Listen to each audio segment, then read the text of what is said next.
Everybody, thank you so much for coming back to another video, and in today's video we're going to be talking about A Nightmare on Elm Street. And I am super happy to once again have my boy Rashad G Reviews here in this video collabing with me to talk about A Nightmare on Elm Street. I definitely knew I needed to have him in my very first Freddy Krueger review here on this channel because one of the things we bonded over as friends was the fact that we're both big fans of horror films and most specifically slasher films. And Rashad, myself, and our buddy Q Reviews would talk on many occasions about slasher films and how much we love these characters. My favorite has always been Chucky. I just love how cheesy and over the top and silly those films are. Rashad's is actually Freddy Krueger, and then Q Reviews was Jason, which is why he was in a lot of my Jason reviews on my channel. So I knew I need to have Rashad in at least a good number of these, and at least I needed him in the very, very start of this series. So yeah, a big thanks to him for being here in this video. We're going to hear from him in just a little bit to talk about A Nightmare on Elm Street, directed by Wes Craven and starring people like Heather Langenkamp, Johnny Depp, John Saxon, who actually passed away not too long ago, sadly,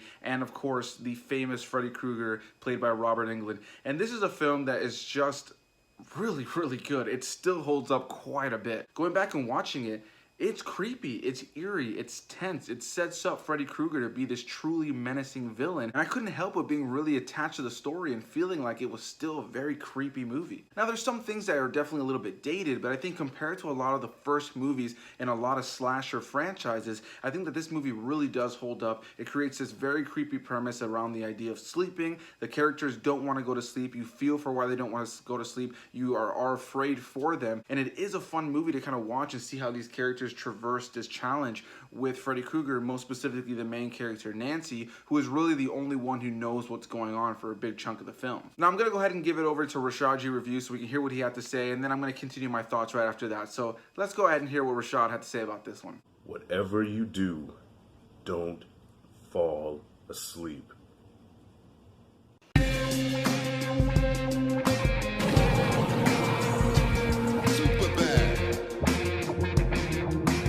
Hey Perez, what's the deal? Pickles is everything kosher. So our tit for tat saga continues, and my man, this is like a birthday Christmas present with the bow on top. You hand it to me, said Rashad, here's for all them crappy movies that I had you watch for me. I open it up, it's A Nightmare on Elm Street, my favorite horror movie of all time. I already shot a review for this. I posted this about last year, but I could talk about this movie all day. It's my favorite scary movie.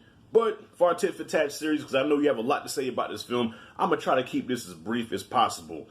A Nightmare on Elm Street was a surprise hit of 1984. This is the dawn of the slashers. We already had Michael Myers with Halloween. Jason was starting to come into his own in Friday the 13th. And here's a surprise entry into that slasher genre, Fred Krueger. Yes, the child murderer that killed a whole bunch of kids on Elm Street. Parents got pissed off, burnt his ass up because the law didn't do anything about it. And now, as revenge for the revenge that happened to him, to have happened to the kids, he comes back and he kills the children of the parents that killed him.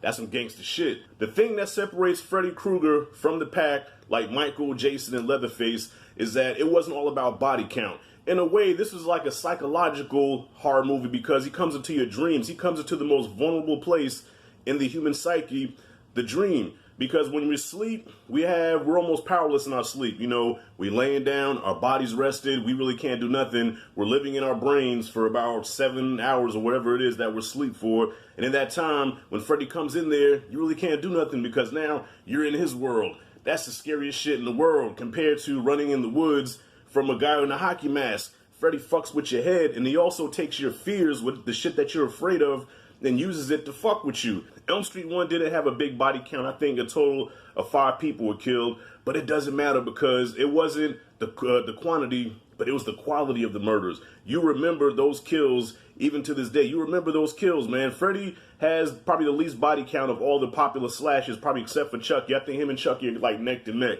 But you remember each kill. Like, you can go back and say, oh yeah, the one where he turned the girl into a cockroach, or when he sucked Johnny Depp through the bed, or Tina on the roof, you know, well, a cockroach, that was in part 4. But you know what I mean. Welcome to prime time, bitch, out of the TV. you can easily recall all of Freddy's kills, and that's what makes that shit special, because they were just very creative ways of killing somebody on screen. The look of Freddy was even cool. He's got the red and green sweater, you know what I'm saying? He's got the signature glove with the blades, and when he scrapes that shit on metal, it makes the most fucking like nauseating screeching sound in the world. And just the laughter that he has, like the joy that he has scaring you. You know what I'm saying? Like, he's like giddy like a school kid knowing that he can fucking frighten you. What was cool about this movie also was the flip-flop of the heroine. So the movie sets up where Tina's supposed to be the protagonist, but then Tina gets dealt with very quickly. Then it shifts to Nancy. I think Nancy held her on this movie. She was tough. You know what I'm saying? They didn't try to force her to be tough. She was just naturally a tough girl. Like, she was still scared. She was afraid. But at the same time, she knew she had to fight. It's not like a lot of these movies now where they really try to push that feminine agenda. Like, yes, girls are very strong. Girls can do everything a man can do. And which is, you know, I have no problem with females being powerful. But when it's not organic, the shit just comes off fake, man. Nancy wasn't fake. Nancy was scared. You knew she was scared. But Nancy said, look here, man, either this is fight or flight. So either I'm going to be scared of this motherfucker and let him kill me, or I'm going to fight back and fight this burnt motherfucker to the end. And that's what she did, and looked very good doing it. There's also some dark themes here that's not really addressed in other slasher movies, like divorce. You know what I'm saying? How children deal with divorce, how the parents deal with divorce. Like the mom, she was an alcoholic. She was hiding vodka bottles all over the house.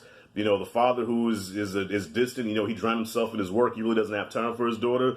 And, you know, it just really deals with a lot of dark shit. Well, a lot of real shit, you know what I'm saying, that real kids go through. A Nightmare on Elm Street is a fucking classic. Yeah, the sequels are inferior to the original, but the sequels are very enjoyable.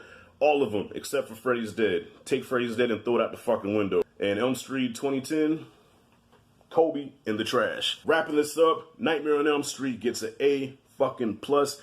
Illest horror movie ever fucking made. So Perez, I'm gonna give the floor back to you, homie. Thanks for recommending this one. Looking forward to the next entry in our tit for tat saga. This is Rashad G signing out. Floor is yours, homie. As usual, a big thanks to my buddy Rashad for being here in this video. Loved hearing what you had to say, man. I knew I needed to have you here in this video to talk about the first Freddy Krueger movie, a movie that I think, just like I said, still really holds up. Whether it's the special effects on a practical level, the makeup, any of that, it's so well done. Now, one of the things that doesn't hold up so well for me are there's two specific moments, and one is near the beginning of the film. It's a very iconic scene where Freddy is chasing this girl in the middle of her dream, in the middle of the street, and he extends his arms out in this alley, and he has like these mechanical arms that are stretching out. And as a kid, I remember that being pretty creepy, and I remember that being a pretty iconic, creepy moment for people. But I will say, going back and rewatching it, for me, that was one of those moments where the effect kind of was a little bit more laughable today compared to some of the other effects in the film. There's moments where there's literally are practical fake bodies that are being slashed within the dream, but then they get slashed on the outside and they show them getting torn. Then there's the makeup done on Freddy Krueger himself, and there's a lot of the effects in general in this film, the lighting, the overall score, the feel, the vibe of this film,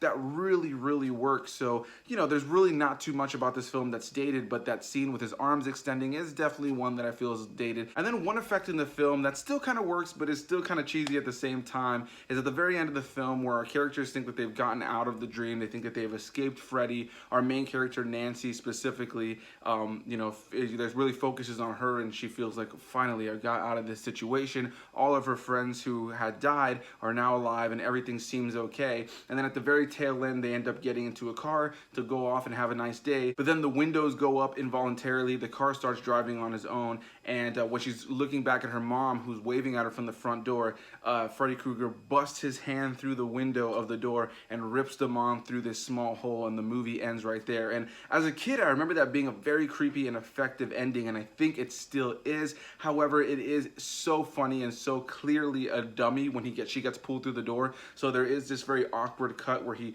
busts through, grabs her, it's a real woman, and then when he's pulling her through, it's clearly like a blow-up doll. So that effect definitely didn't age too well, but Outside of that, those only two small moments that I mentioned, his arms extending in the end of the film, all the other effects in this film really do work. And I think what really works for this film more than anything is the fact that they really did set up Freddy Krueger to be this very menacing character. You know, when you watch the first Friday the 13th, you know, the surprise at the end is obviously it's Jason's mom who's the killer, and obviously once he becomes the killer later on, it's more about the kills rather than the menacing element of it. And then with something like Chucky, you know, it's kind of more about the jokes he's gonna make throughout it and kind of keeping you entertained through his killing rather than actually being afraid of Chucky. Whereas in this movie, Freddy Krueger is set up to be something creepy. The voice, the one-liners, the outfit, the makeup, Robert Englund's smile. He does such a great job of playing Freddy Krueger. Everybody in this film does a phenomenal job. The performances across the board are really well done. Something else about this film that really still works and it has that creepy, eerie tone is the score and a lot of the stuff that has to do with the little kids singing the Freddy's Coming For You song. There's something about it that's so eerie, so creepy. The overall feeling, aesthetic, the sound effects of this film are very, very well done. And like I mentioned earlier, a lot of the practical effects are really, really well done as well. It still really holds up when you watch it. It is eerie, it is creepy, it's something that sticks with you. And I remember vividly watching this for the first time as a kid, and that night my sister had tons of nightmares. So I think when you go back and watch a lot of horror films, so many times you can kind of appreciate the place that they had in horror history or kind of what they were like for people at the time. But I think watching this movie, it's still creepy. I think if a kid today who maybe has seen some horror films went back and watched this today, where they would still be creeped out. I could see first-time viewers still kind of having this creeped out vibe to it. Now, if you're a horror veteran like myself, you know, you can appreciate and acknowledge what is creepy and eerie about it, but it's not necessarily terrifying. But I do think that Freddy Krueger was done very, very well. And what I enjoy about this film as well when it comes to Freddy is that he's used very minimally throughout the film. There are times where he's just hinted at or teased or just moments where he's full on screen, but it really isn't until the end of the film that he has majority of his screen time. And what I enjoyed about that is that they sprinkle him in enough for him to feel like this menacing monster that is creepy and something you're kind of looking out for and that the characters are looking out for. Whereas with a lot of these films, as time goes on, some of these, you know, iconic characters become kind of a main character or end up being in majority of the film. Whereas this film really solely focuses on the character of Nancy, Glenn, and some of the other people around her and some of their friends, and kind of having to deal with this situation as she slowly unfolds the mystery behind Freddy Krueger. So yeah, guys, a great film, a horror classic that I think really holds up. A big thanks once again to my buddy Rashad for being in this video. Again, as usual, the link to his channel is down below in the description box. Go give him some love. Hit that like button if you guys enjoyed this video and comment your thoughts. What is your history with Freddy Krueger? Are you a fan of this film? And who is your favorite slasher character? I would love to know. So as usual, guys, a big thanks to you guys for continually supporting this channel, and I'll see you guys in the next one. Bye-bye.